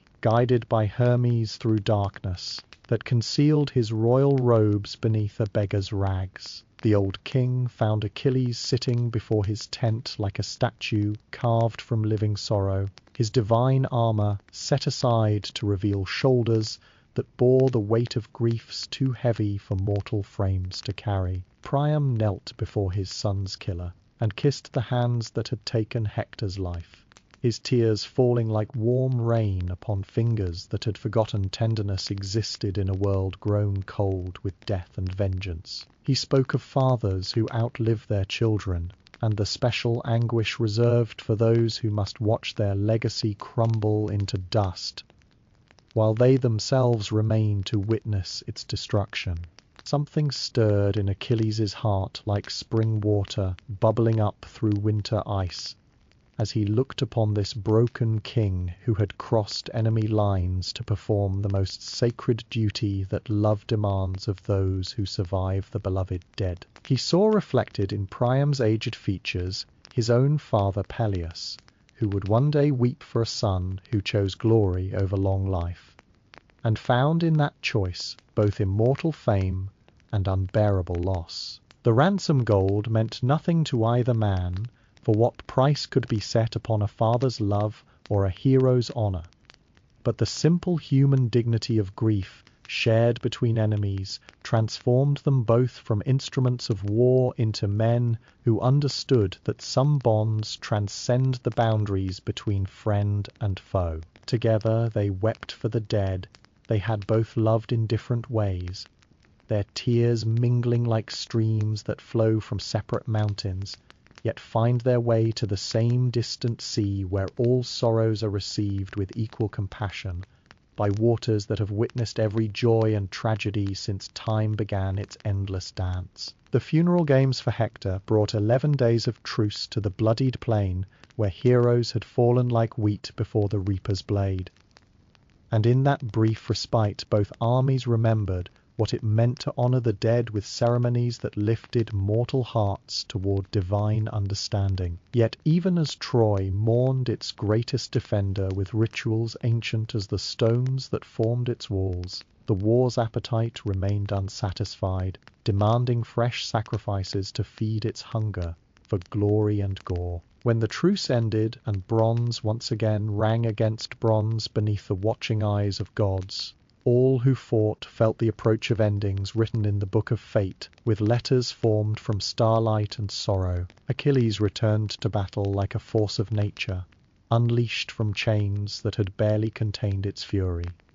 His divine armor blazing with radiance that made enemies flee before him, like shadows retreating from dawn's first light. Yet those who looked closely might have seen in his eyes something that had not been there before Hector's death, a weariness that spoke of a soul beginning to understand the true cost of vengeance pursued beyond reason's boundaries. He fought with skill unchanged and courage undiminished, but now his heart carried knowledge that even immortal fame could not fill the emptiness left by love destroyed and friendship severed by the sword's cruel edge. The prophets had whispered for years of the doom that awaited Troy's conqueror, speaking in riddles of arrows guided by divine hands and vulnerable spots hidden beneath invincible armor. Paris had heard these whispers carried on winds that blow from Olympus to mortal ears, and he remembered Aphrodite's promises,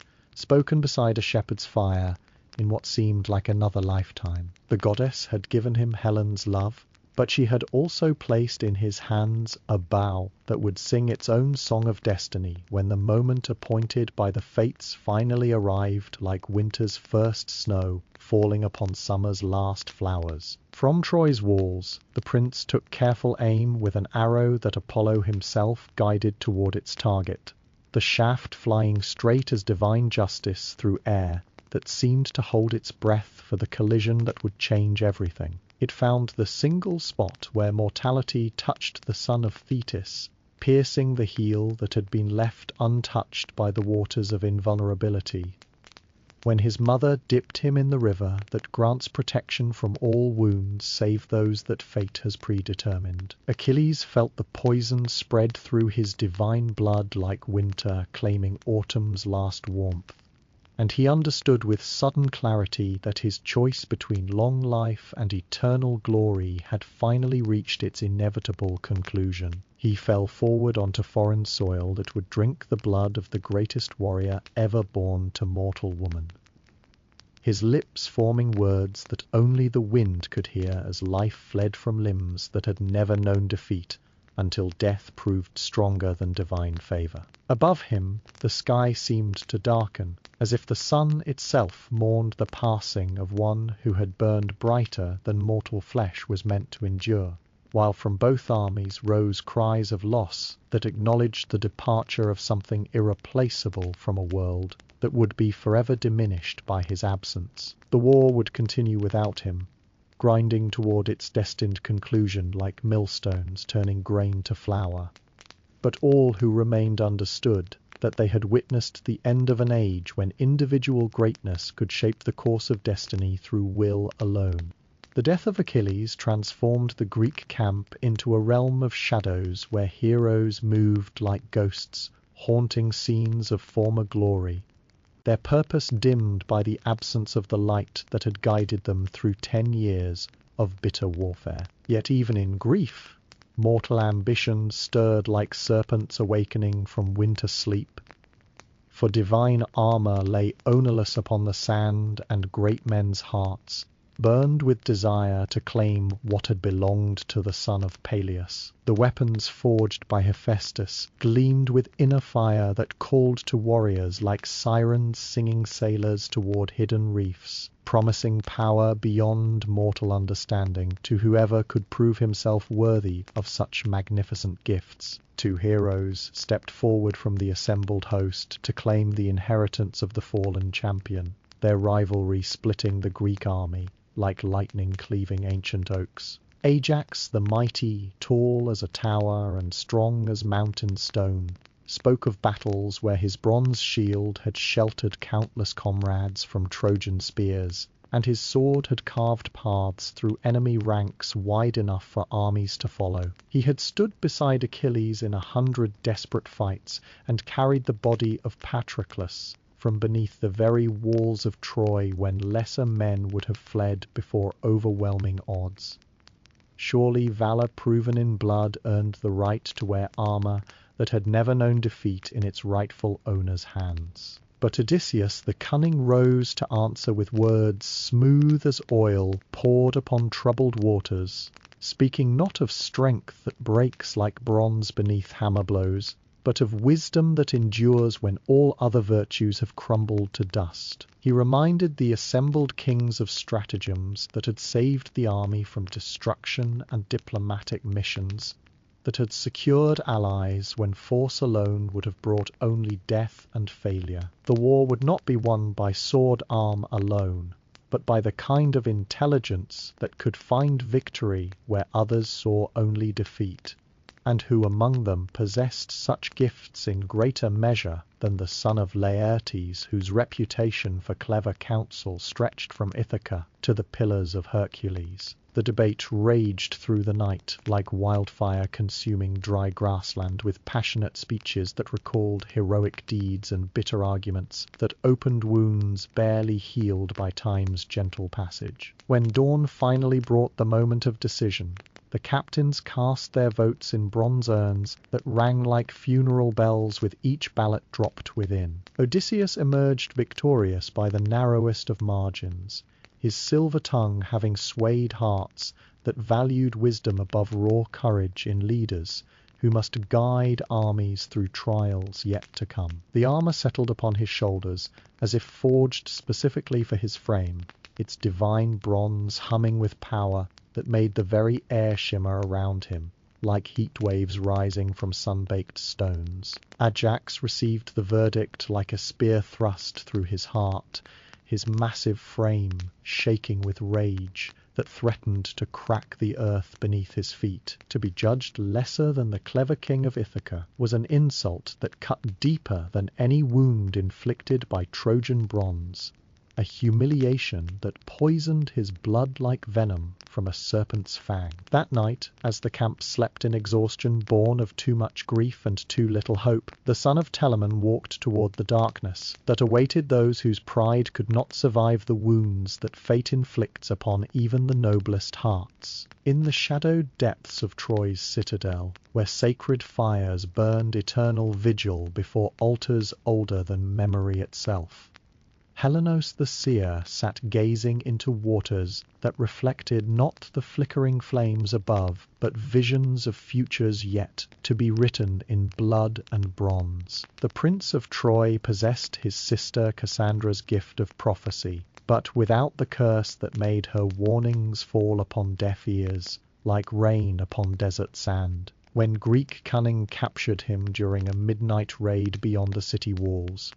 His captors discovered they had taken not merely another Trojan noble, but the key to understanding how Troy's divine protection might finally be broken by mortal hands. The son of Priam stood before Odysseus and the assembled Greek kings like a statue carved from pale marble, his eyes holding depths that reflected knowledge too terrible for mortal minds to carry without breaking beneath its weight. He spoke in the voice of one who has seen the end of the world and found it beautiful in its terrible finality, revealing secrets that the gods had whispered to him in dreams darker than the depths of Tartarus itself. Troy would never fall while 3 sacred treasures remained within its walls. He declared, his words falling like stones into still water, and creating ripples that would reshape the destiny of both armies. The Palladium must be stolen from Athena's temple, that ancient image of the grey-eyed goddess which had fallen from heaven when the city was young and served as its spiritual heart through all the generations that had seen its power grow. Without this divine protection, Troy's walls would become mere stone and bronze, vulnerable to any force that dared assail them. Philoctetes must return to the war bearing the bow and arrows of Hercules, those weapons dipped in the Hydra's venom that could bring death to any target they touched, regardless of divine favor or mortal courage. Finally, the bones of Pelops must be brought from distant Pisa to bless the Greek cause with the favor of heroes who had passed beyond the veil, but whose influence still shaped the world of the living. Each prophecy struck the assembled commanders like lightning illuminating landscapes previously hidden by darkness, showing them paths toward victory that had been invisible while they relied on strength alone. Yet as Helen spoke these words that would doom his beloved city, tears flowed down his cheeks like rivers fed by melting snow, for he understood that his gift came with the cruelest burden of all. He could see clearly what must come to pass, but was powerless to prevent it, trapped like a man watching from a high tower while flood waters rose to drown everything he held dear. The knowledge that his own words would guide Troy's enemies to triumph felt like swallowing poison that burned through his veins, while keeping him alive to witness every moment of the agony it caused. Odysseus listened to these revelations with the patient attention of a spider feeling vibrations in its web that signal approaching prey, his clever mind already weaving plans to fulfill each condition that the seer had named. The war that had dragged on for 10 years without resolution would finally find its ending through the marriage of prophecy and cunning, divine will expressed through mortal action guided by intelligence sharp as any blade forged in celestial furnaces. As dawn broke over the wine-dark sea that had carried them so far from home, the Greeks began to understand that victory lay not in the strength of their arms, but in their willingness to become instruments of fate itself, surrendering their own desires to serve purposes larger than any single hero's ambition for glory. On the island of Lemnos, where volcanic fires still smouldered beneath earth, that remembered the forge of Hephaestus, a man sat alone among rocks black as sorrow and sharp as broken dreams. Philoctetes the archer had been abandoned there by his own comrades 10 years before, left to nurse a wound that would not heal and nurse grievances that burned brighter than the flames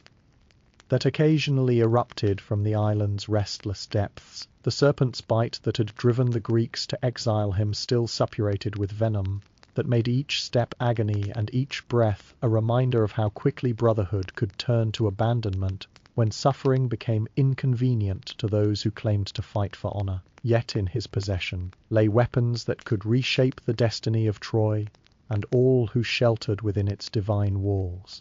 The bow and arrows of mighty Hercules bequeathed to him when the greatest of heroes chose death by fire over lingering torment from the Hydra's poison. These were not mere instruments of war crafted by mortal hands, but relics touched by divine power, each arrow dipped in venom so potent that the smallest wound would bring death swifter than eagles diving upon helpless prey. For 10 years they had remained unused while their owner watched ships pass in the distance and wondered if the war that had forgotten him still raged upon distant shores. When Odysseus and young Neoptolemus, son of dead Achilles, arrived with words of reconciliation smooth as honey poured upon bitter herbs, Philoctetes felt his heart torn between rage that demanded satisfaction and longing for the brotherhood he had lost, when pain became more burdensome than his service was valuable. They spoke of Troy's continued resistance, and the prophecy that declared his arrows essential to victory. But beneath their diplomatic words lay the simple truth that they needed him more than he needed their forgiveness. The son of Poeas had learned to live with his suffering, while they had discovered that strength without divine favor could accomplish nothing against walls blessed by gods. The youth Neoptolemus stirred something like fatherly affection in the archer's wounded heart, for in the boy's earnest features he could see the ghost of Achilles, whose friendship had been one of the few bright memories from the war's early years. When the prince spoke of duty and honor with the passion of one who had not yet learned how easily such ideals could be abandoned when they became inconvenient, Philoctetes felt the bitter shell that had grown around his heart begin to crack like ice touched by spring warmth. Perhaps there was still room in this world for loyalty that could survive suffering and brotherhood that grew stronger rather than weaker when tested by adversity. He gathered his precious arrows with hands that trembled like leaves in winter wind, each shaft feeling heavy as destiny itself as he placed them in the quiver that had not been filled for combat since his abandonment began. The bow of Hercules sang when he drew it, its divine wood humming with power that made the very air shimmer around the weapon like heat waves rising from sun-baked stone. As the ship carried him back toward Troy and the fulfillment of prophecy that would bring the walls of the great city tumbling down, Philoctetes smiled with anticipation bitter, as wine mixed with gall, knowing that his return would bring either redemption or a final chance to prove that some wounds never heal, but can still serve purposes greater than the comfort of those who inflicted them. The arrow that ended Paris flew straight as divine justice, through morning air perfumed with the scent of wild roses blooming beside Troy's eternal walls, guided by power that had once belonged to the greatest hero the world had ever known. Philoctetes drew the bow of Hercules with arms that shook from years of exile and pain. Yet when the string sang its note of doom, the shaft found its mark with precision that spoke of fate finally claiming what had always belonged to it. The Prince of Troy fell among the flowers he had loved since childhood, his beauty fading like morning mist touched by the first rays of a sun that would see his funeral pyre burning before it set again upon the wine-dark waters of the Hellespont. Helen knelt beside her beloved, as life fled from his eyes like doves escaping a hunter's snare, her tears falling upon lips that had spoken words of love sweet as honey wine in chambers perfumed with myrrh and frankincense. The woman whose face had launched 1,000 ships across wine-dark seas now looked upon the ruin that beauty could bring when it burned too bright for mortal hearts to contain without being consumed by its fire. She had known from the moment she fled Sparta that this ending was written in the book of fate with letters formed from starlight and sorrow.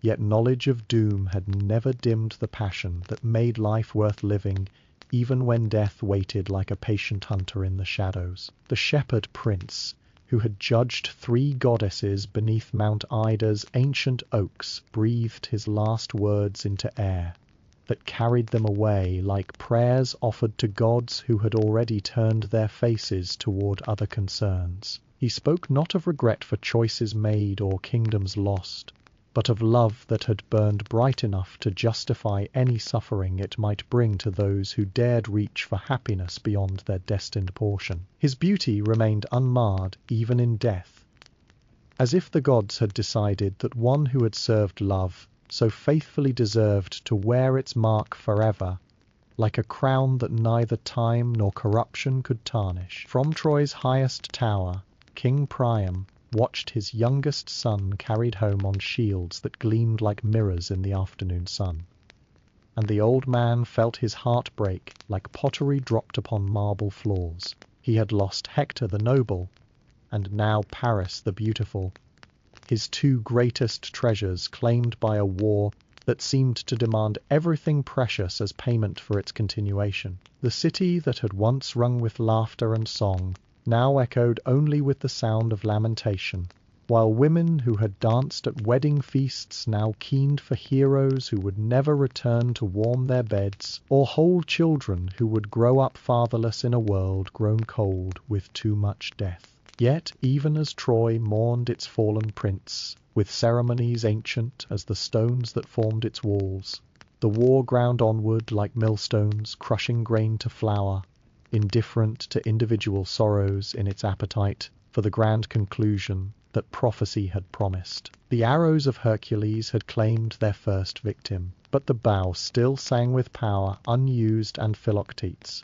still moved through the Greek camp like an instrument of divine vengeance, seeking targets worthy of weapons that had never missed their mark when wielded by hands guided by justice sharper than any blade forged in mortal furnaces. In the depths of night, when even the sentries dozed at their posts, and Troy's walls stood silhouetted against stars that had witnessed the rise and fall of countless kingdoms, Odysseus sat before his tent weaving dreams into plans. With the same patient skill that spiders use to craft webs invisible to unwary prey, the son of Laertes had listened to Helen speak of conditions that must be met before Troy could fall. But his clever mind understood that prophecy was merely the raw material from which victory must be crafted by hands skilled in the arts of deception and cunning. If the Palladium must be stolen and divine protection stripped away, then mortals must become thieves of sacred things and dare the anger of gods who protected what mortals worshipped. The plan that took shape in his imagination was bold as the morning star that heralds dawn's approach, and subtle as poison mixed with wine that tastes sweet until it burns the throat with final understanding. Let the Greeks build a horse of wood large enough to hide armed warriors within its hollow belly, a tribute to Athena that would seem to honor the goddess while concealing the means of Troy's destruction. The army would then sail away beyond the horizon, as if abandoning the siege in defeat, leaving behind only this mysterious gift that Trojan curiosity would draw within the very walls that had protected them from 10 years of assault and battery. Epeius, the master craftsman, received these instructions like a priest receiving sacred mysteries, understanding that he was being asked to create not merely an object, but an instrument of destiny itself. Through days that blended into nights without distinction, he labored with woods chosen for their strength and beauty, shaping timbers into the form of a creature that had never drawn breath yet, would bring death to all who welcomed it with innocent hearts. The horse that emerged from his workshops stood tall as a temple and beautiful as a statue carved by divine hands, its wooden flanks polished smooth as silk, and its eyes inlaid with gems that caught torchlight like captured stars. Yet the greatest deception lay not in the craftsman's skill, but in the choice of who would remain behind to weave the final threads of the stratagem that would deliver Troy into Greek hands. Sinon, the silver-tongued, volunteered for this most dangerous duty, allowing himself to be captured by Trojan scouts, who found him weeping beside the abandoned Greek camp, like a man betrayed by those he had served faithfully. His story was crafted with care that would have made poets weep with admiration, speaking of Odysseus's jealousy and false accusations that had marked him for sacrifice to ensure fair winds for the retreating fleet. The Trojans brought him before King Priam with chains upon his wrists, but sympathy in their hearts, for who among them had not suffered betrayal at the hands of those who should have protected them? Sinon wove his lies like a master bard spinning tales of heroes and gods, explaining that the wooden horse was indeed an offering to Athena meant to atone for the theft of the Palladium and ensure safe passage home for the defeated Greeks. If Troy brought the gift within its walls, he whispered with tears streaming down his cheeks, the goddess would transfer her protection from Greece to the city that honored her with such magnificent tribute. The seeds of destruction thus planted in fertile soil of hope and weariness Sinon waited for them to sprout into the bitter harvest that would end the longest war in mortal memory. The gates of Troy swung open like the jaws of fate itself, as the wooden horse rolled through streets where children had played in safety for 10 long years. Pulled by ropes in the hands of citizens who believed they were welcoming salvation rather than embracing their doom. The massive creature moved with ponderous dignity befitting a sacred offering, its wooden hooves striking sparks from stones worn smooth by generations of royal processions and religious festivals. Women threw flowers before its path, while old men wept with joy to think that their city's ordeal was finally ending, that the gods had remembered their faithfulness and rewarded their endurance with victory over enemies who had pressed against their walls like waves breaking eternally upon unyielding cliffs. Only Cassandra stood apart from the celebration that swept through Troy like wildfire, consuming drought-dry grassland. Her prophetic eyes seeing through the deception to the armed men hidden within the horse's belly like maggots, festering in fruit that appears sweet on the surface. She raised her voice in warning that cut through the sounds of rejoicing like a blade through silk, speaking of flames that would dance upon towers and blood that would run in streams through sacred precincts. Yet the curse that made her prophecies true also ensured they would not be believed, and her words fell upon deaf ears like rain upon desert sand, that drinks but is never satisfied. Laocoon, the priest, shared her suspicions, if not her divine sight, urging caution to citizens whose hearts were too full of hope to harbour room for doubt about gifts that seemed too perfect to question. He hurled his spear into the horse's wooden flank, and heard the hollow sound that should have warned even the most trusting souls that something waited within the tribute that claimed to honour Athena. But when serpents rose from the sea to crush him, and his sons in coils stronger than bronze cables, the people interpreted their priest's death as punishment for doubting divine favour rather than warning of deception crafted by mortal cunning. As darkness fell over Troy like a cloak woven from shadows and dreams, the city settled into sleep deeper than any it had known since the war began. Guards who had maintained vigilant watch for a decade finally allowed exhaustion to claim them, while citizens who had lived with constant fear of assault at last dared to believe that safety had returned to bless their homes and families. The wine flowed freely in celebration of deliverance, and even the most cautious warriors allowed themselves to imagine futures free from the sound of bronze ringing against bronze, and the sight of funeral pyres burning like beacons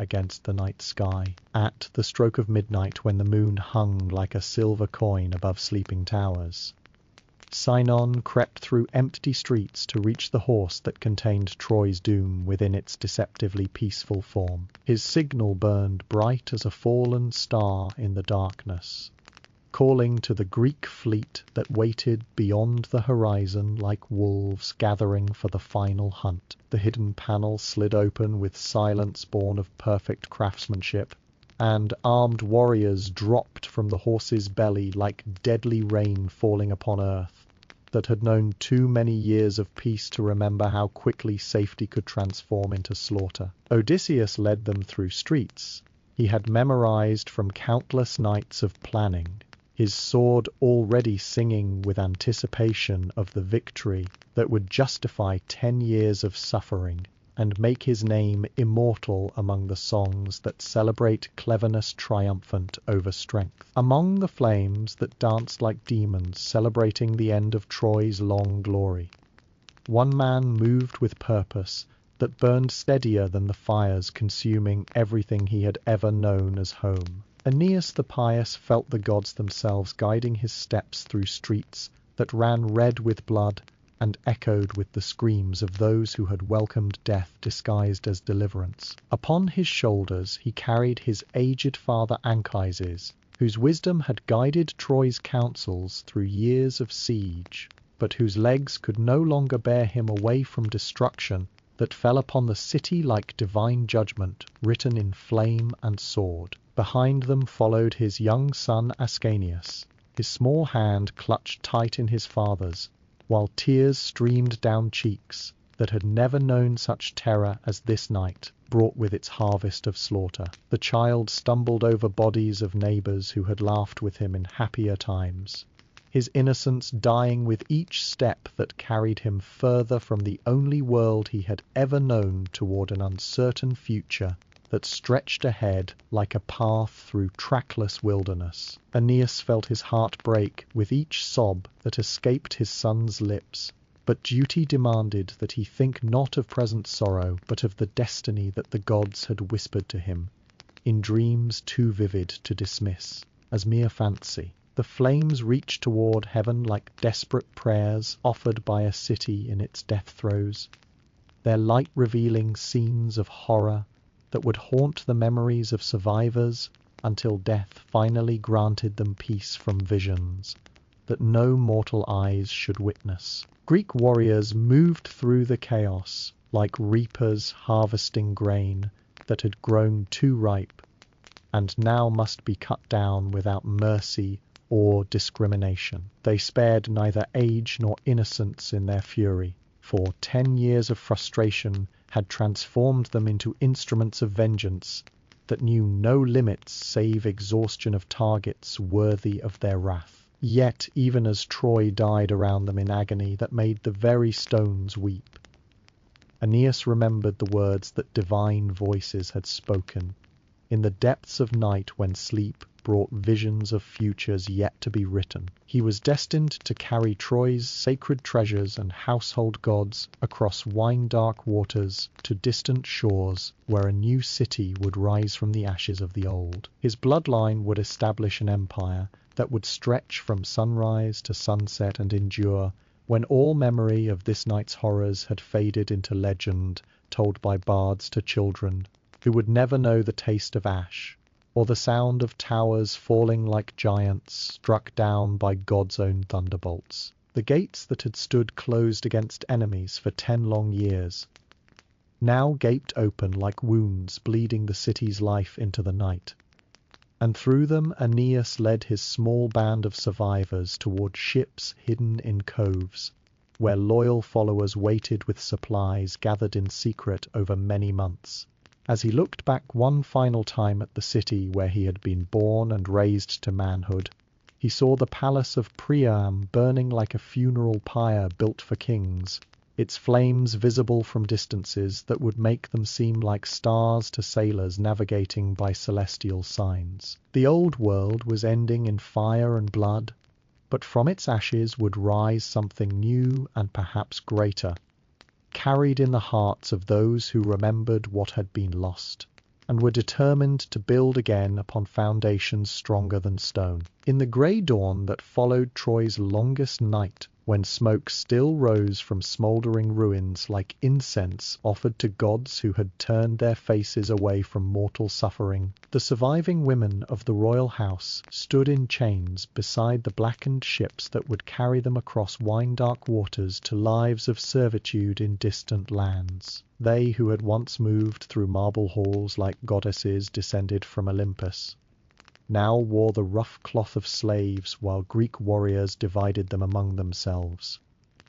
Like any other spoils of war, their noble blood, meaning nothing to victors who measured, worth only in terms of usefulness and beauty. Queen Hecuba stood among them with dignity unbroken, despite the weight of sorrows that would have crushed lesser spirits beneath their unbearable burden. She had lost her husband Priam in the palace, where they had ruled together for decades marked by prosperity and joy, had watched her sons fall one by one to Greek bronze, until none remained to carry on the bloodline that had made Troy great among the cities of men. Her hair had turned white as mountain snow during the single night of her city's destruction, yet her eyes still burned with the fire that had made her feared and respected by all who knew her strength. Beside her stood Cassandra the prophetess, her gift of sight now turned inward to visions of captivity and degradation that awaited those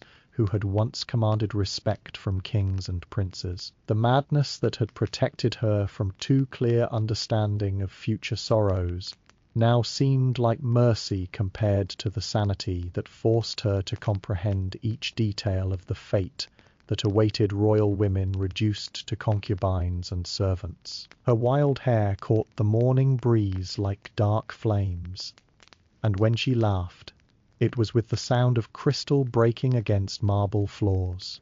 Andromache clutched her infant son against her breast with arms that trembled like leaves in winter wind, knowing that Greek justice would not permit the child of Hector to live and grow to manhood with vengeance burning in his heart. The baby who had played so happily in his father's arms would not see another sunset, for victors who had learned to fear Trojan courage could not risk allowing it to flourish again in another generation. She pressed her lips to his soft hair and whispered lullabies that spoke of heroes sleeping peacefully in fields where asphodels bloomed eternal and no sound of war could disturb their rest. Helen stood apart from the other captives like a statue carved from living sorrow, her beauty undimmed by the night's horrors, yet somehow changed in ways that mortal eyes could not define, but hearts could feel like changes in the wind that herald approaching storms. The woman whose face had launched 1,000 ships and brought 2 great cities to ruin now looked upon the consequences of desire pursued beyond reason's boundaries, seeing in the ashes around her the price that mortals pay when they mistake passion for destiny. Menelaus approached her with steps hesitant, as those of a man walking toward his own judgment, his hand resting upon the sword that should by rights end her life, yet somehow could not complete the motion that honor demanded but love made impossible to perform. The ships that would scatter these women like seeds, carried by wind to distant shores already strained against their anchor ropes as if eager to be away from the scene of such devastation, their black hulls reflecting flames that still flickered among the ruins of what had once been the greatest city between sunrise and sunset. Soon they would bear their cargo of sorrow across waters that would wash away the smoke and ash, but could never cleanse the memories that these noble women would carry until death finally granted them the peace that life had torn from their grasp, with hands more cruel than any weapon forged by mortal smiths. The Greek fleet that sailed from Troy's smoking shores bore within its black hulls treasure beyond mortal counting, yet also carried curses that would follow the victors across wine-dark waters like hounds pursuing quarry that could never outrun the consequences of deeds done in passion's heat. Gold and silver filled the holds until ships rode low in the water like pregnant whales, heavy with offspring that would prove more burden than blessing, while precious stones caught sunlight and threw it back in colors that reminded men of blood spilled and tears shed in pursuit of glory, that tasted bitter on tongues that had expected sweetness. Agamemnon stood upon his flagship's prow like a statue carved from pride and satisfaction, his golden scepter catching the morning light as he gazed back at the city that would never again challenge Greek supremacy over the wine-dark seas. 10 years of warfare had aged him beyond his mortal span, yet victory burned in his veins like wine mixed with ambrosia, making him feel young as gods who count centuries as mortals reckon days. He had accomplished what no king before him had dared attempt, uniting the fractious Greek kingdoms beneath his banner and leading them to triumph over enemies who had seemed blessed by immortal favor. Yet even as triumph filled his heart with satisfaction sweet as honey wine, shadows gathered around his thoughts like storm clouds massing on clear horizons. Clytemnestra waited in Mycenae with grief that had festered for 10 years like wounds that refused to heal, her daughter's blood crying out for vengeance from the altar where ambition had sacrificed love upon the stone of necessity. The queen who had once shared his bed and borne his children had become something harder than bronze and more patient than time itself, nurturing hatred with the same care she had once lavished upon their offspring. Behind him sailed ships bearing heroes whose names would echo through eternity, yet whose homecomings were shadowed by prophecies spoken in whispers, by seers who understood that victory's price included more than treasure spent or lives lost in battle.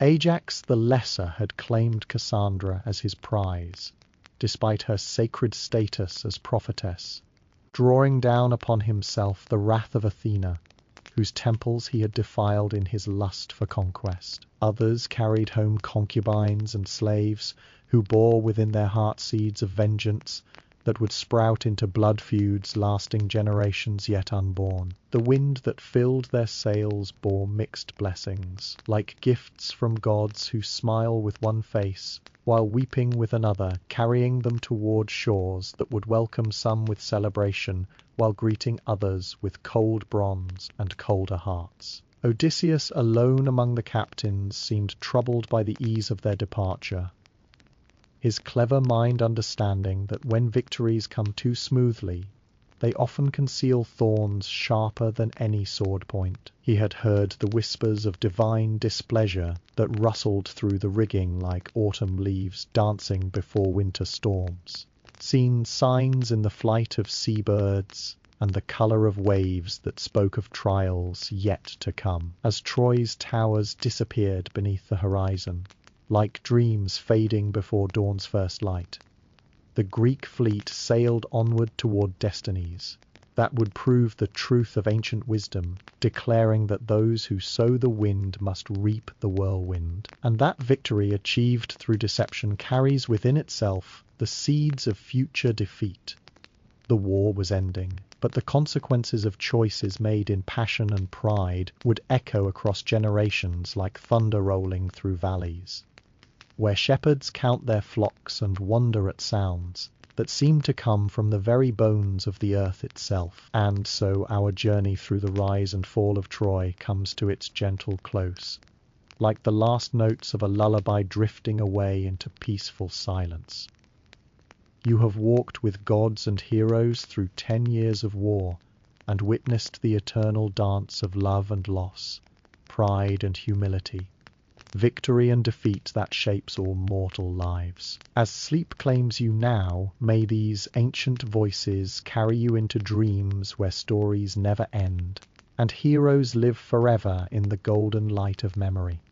Rest well, knowing that the greatest tales are those that teach us wisdom, while they sing us into slumber, and that Troy's song will echo in human hearts, as long as stars shine down upon the wine-dark sea.